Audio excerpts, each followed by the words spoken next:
As a project management professional, I understand that data is the lifeblood of any successful operation. From tracking billable hours and managing budgets to overseeing project timelines and nurturing client relationships, the information held within your project management software is not just numbers and text. It's a comprehensive reflection of your business's health and progress.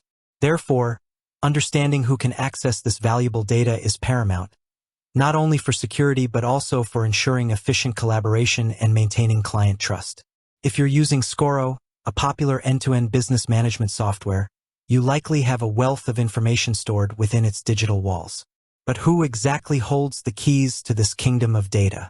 Let's demystify the access controls within Scoro and shed light on how you can maintain a secure and transparent environment.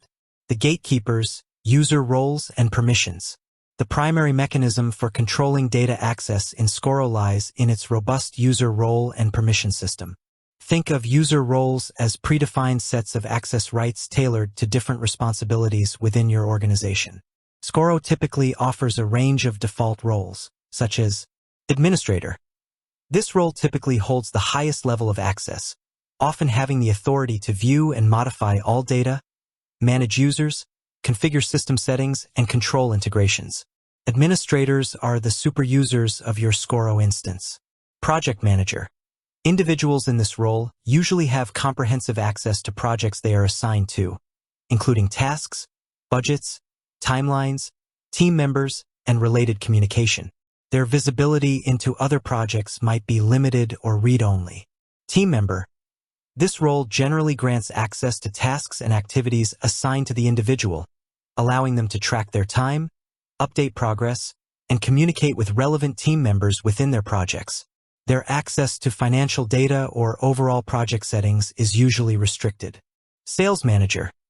This role typically focuses on CRM-related data, including leads, contacts, deals, and sales pipelines. They might have limited access to project-related information unless directly involved in the project initiation phase. Finance manager. Individuals in this role usually have access to financial data such as invoices, payments, expenses, and profitability reports. Their access to detailed project tasks or CRM activities might be limited.